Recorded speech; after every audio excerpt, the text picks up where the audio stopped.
ஆண்டவரால் ஆசீர்வதிக்கப்பட்ட அருமையான தேவ ஜனங்களே, இன்று நாம் வாசிக்கக்கூடிய தலைப்பு என்னவென்றால், இருதயத்தின் நிறைவு நாள். பிதாவே, இவர்களுக்கு மன்னியும், தாங்கள் செய்கிறது இன்னதென்று அறியாதிருக்கிறார்களே என்றார். லூக்கா 23வது அதிகாரம் 34வது வசனம்.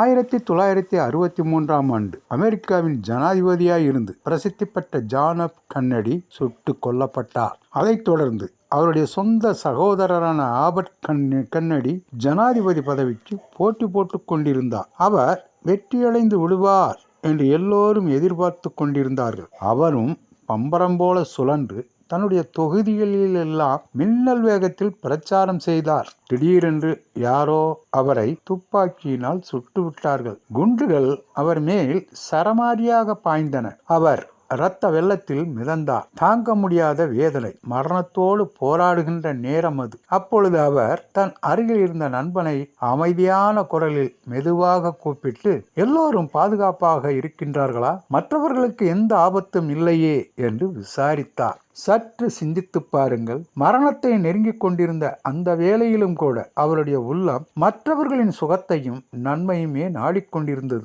அவருடைய சிந்தனையெல்லாம் தான் மரித்தாலும் பரவாயில்லை, தன்மேல் அன்பு செலுத்துகிறவர்கள் வாழ வேண்டுமென்றே எதிர்பார்த்து கொண்டிருந்தது. சிலுவையிலே கிறிஸ்துவை கொடூரமாக சவுக்குகளினால் அடி அடி என்று அடித்து சிலுவையில் அறைந்தார்கள். அவருடைய கைகளிலும் கால்களிலும் ஆணிகள் கடாவப்பட்டது. தலையில் முள்முடியும் சூட்டப்பட்டிருந்தது. அப்பொழுது அவருடைய வாய் பேசியது என்ன? முறுமுறுப்பின் வார்த்தைகளா? இல்லை சவிக்கின்ற வார்த்தைகளா? அல்லது வேதனையை தாங்க முடியாமல் கதறுகின்ற வார்த்தைகளா? இல்லவே இல்லை. அந்த வார்த்தைகள் மன்னிப்பின் வார்த்தைகள், அன்பின் வார்த்தைகள், ஜெபத்தின் வார்த்தைகள். பிதாவே, இவர்கள் தாங்கள் செய்கிறது இன்னதென்று அறியாமல் செய்கின்றார்கள், இவர்களை மன்னியும் என்று பிதாவிடம் வேண்டிக் கொண்டார். நாமும் நமது ஆண்டவரை பின்பற்றும் பொழுது பிறர் செய்கின்ற குற்றங்கள், அவர்கள் குறைகள் யாவற்றையும் மறப்பதற்கு, மன்னிப்பதற்கும் நமது தேவனிடம் மன்றாடுவோம். ஆண்டவர் தாமே நம் அனைவரையும் ஆசீர்வதிப்பாராக.